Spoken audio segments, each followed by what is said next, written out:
From VOA Learning English, this is the Health Report. Not many people consider a bacterium a friend, but scientist Roy Curtis does, at least the bacterium Salmonella. Mr. Curtis is a microbiologist at the Biodesign Institute at Arizona State University in Tempe. He studies Salmonella. It is the most common bacteria to contaminate or infect food. It is found in undercooked meats, eggs, and milk. Salmonella can cause severe nausea, vomiting, diarrhea, abdominal cramps, and fever. Millions of people are sickened each year by Salmonella. But a genetically modified version of the bacteria may someday be used as a weapon against cancer. Genetically modified means the genes in the bacteria have been changed in some way. Researchers in the U.S. and Germany say they have turned Salmonella into a weapon against cancer. Mr. Curtis says the Salmonella makes the cancer cells disappear. He and his colleagues modified the genetic material of the Salmonella to die in healthy tissue but kill cancer cells. They put human cancer cells into mice. Then, he says, they put the genetically modified Salmonella bacteria into the mice and sent them on a search and destroy mission of cancer cells. A medical journal titled M-Bio published an article describing the work. However, Roy Curtis says it will be a while before the genetically modified version of Salmonella is tested on humans. He wants to make more changes to the bacteria to increase their cancer-killing power. Salmonella would not be a standalone anti-cancer therapy. Instead, Mr. Curtis says he hopes it will be used in addition to traditional treatments. For VOA Learning English, I'm Alex Villarreal.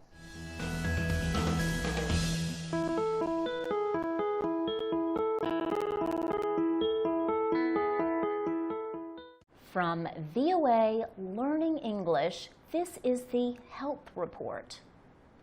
Group cognitive therapy is a form of mental health treatment. A study has found that this form of talk therapy can help rape victims in countries where there are few trained psychologists. Researchers say the findings show that counselors in a community can be trained to provide group cognitive therapy. Judith Bass is a professor of mental health at the Johns Hopkins School of Public Health in Baltimore, Maryland. She says rape victims can face a series of short and long-term problems. These include depression, anxiety, and post-traumatic stress disorder. Sudden sounds or events can bring back memories of the attack. Professor Bass says sexual violence affects not just the victims, but also their communities.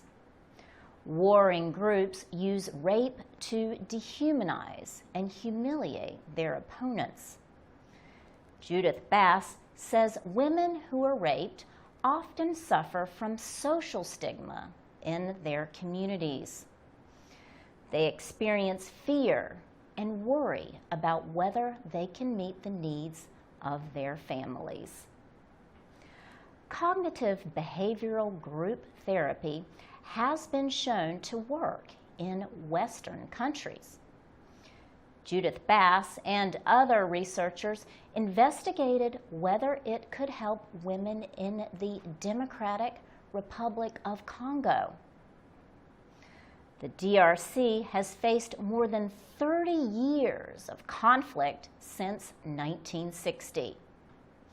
After 6 months, 42% of those in individual counseling who were depressed at the start of the therapy no longer showed signs of depression. By comparison, 70% of those in the cognitive therapy groups were no longer depressed. In these groups, the women discussed goals and learned skills for overcoming their depression and symptoms of post-traumatic stress disorder. For VOA Learning English, I'm Laurel Bowman.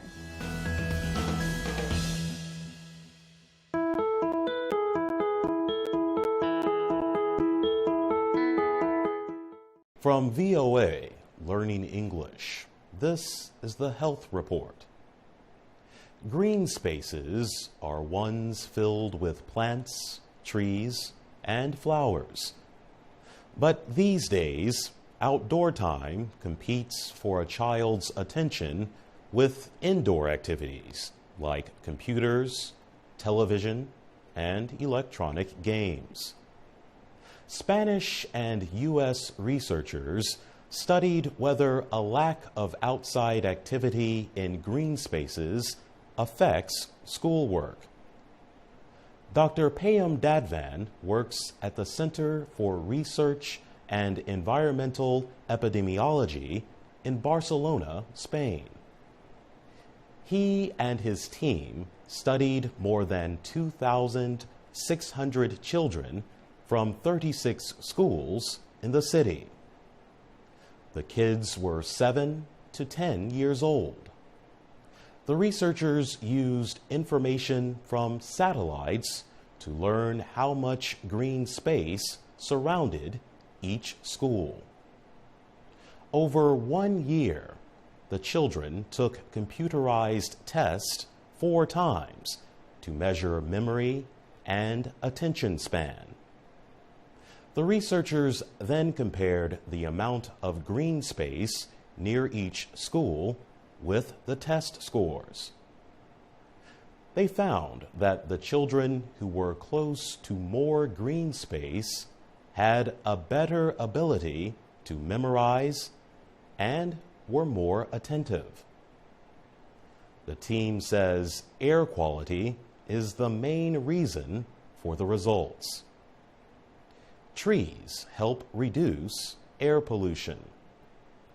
However, some experts question using satellite images to determine the amount of green space. Others say this study does not consider other factors in the schools. But the findings of that study seem to support a 6-year study on elementary schools in the U.S. state of Massachusetts. Researchers there studied students at 905 schools from 2006 to 2012. They found that children in schools with more green spaces scored higher on standardized tests. For VOA Learning English, I'm Jonathan Evans.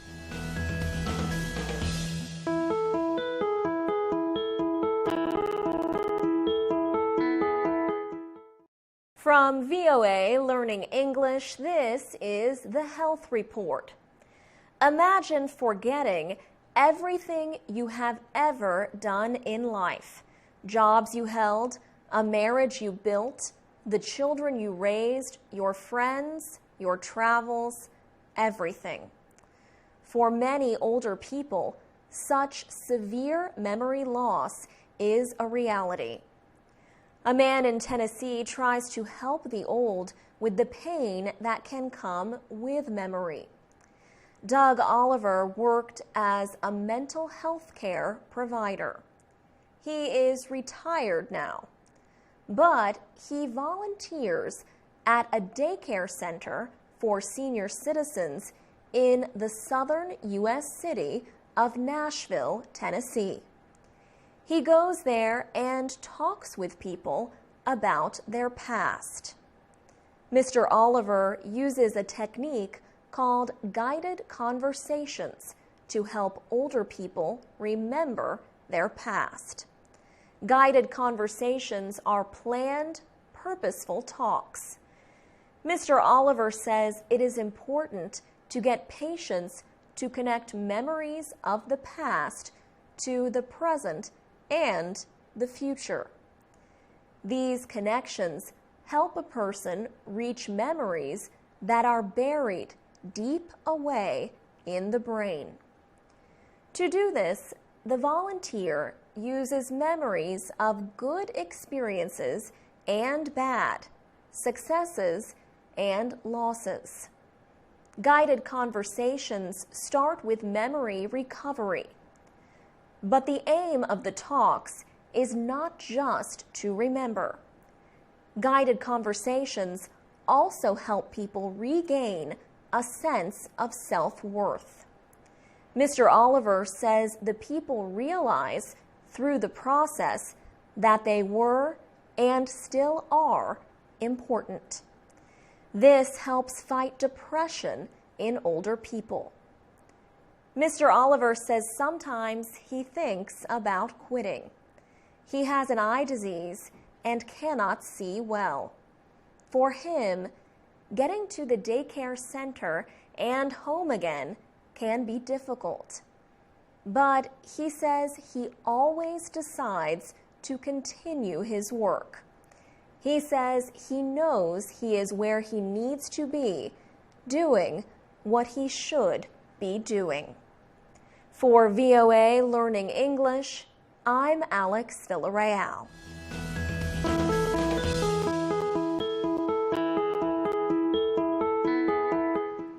From VOA Learning English, this is the Health Report.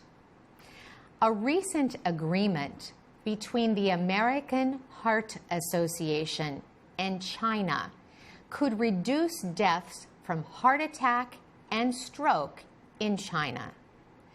Cardiovascular disease, including stroke and heart attack, is the main cause of early death in China and many developing countries. Cardiovascular disease kills more than 17 million people around the world every year. Douglas Boyle works for the American Heart Association.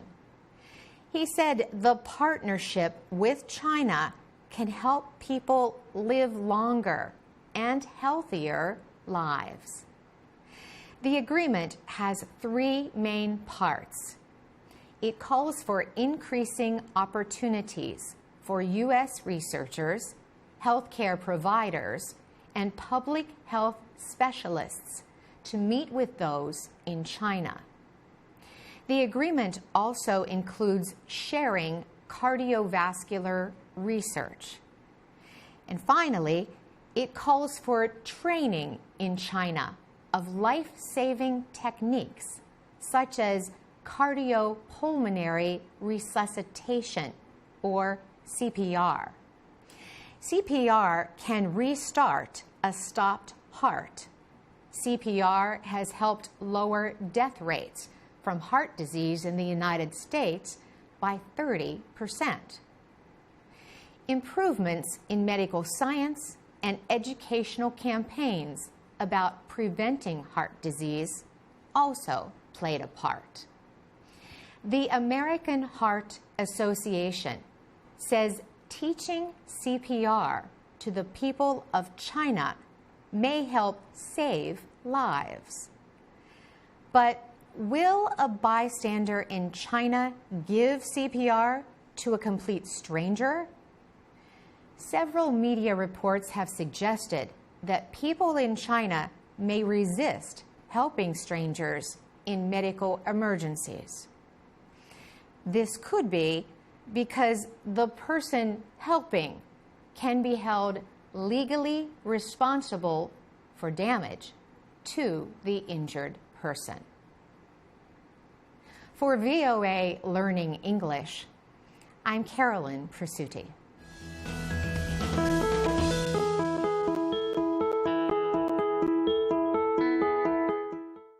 From VOA Learning English, this is the Health Report.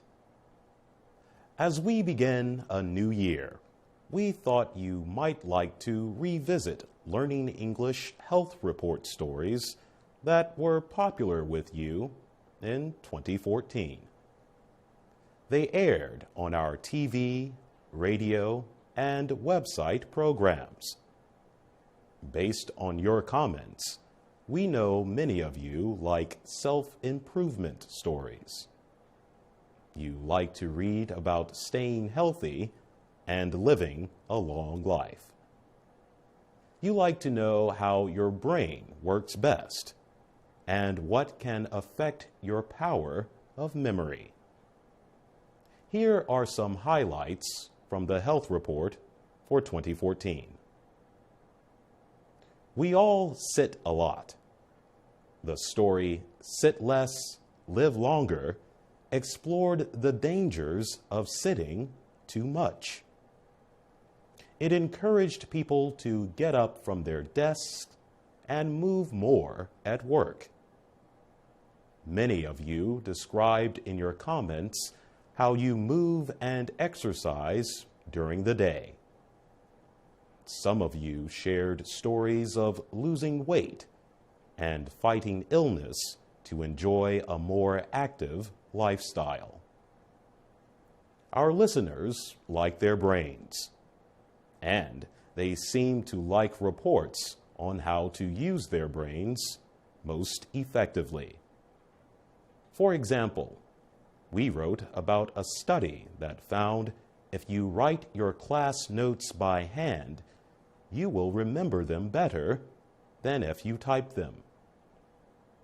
Our article, Women Giving Birth at Home on Purpose, talks about a U.S. birth trend. Increasingly, women of color are using midwives to give birth naturally. Two stories seemed to inspire many listeners. Jerry Reed earned his first college degree at the age of 70. And Mary Moe fulfilled her dream of becoming a pilot at the age of 91. We look forward to bringing you many more informative and inspiring health reports in 2015. For VOA Learning English, I'm Jonathan Evans.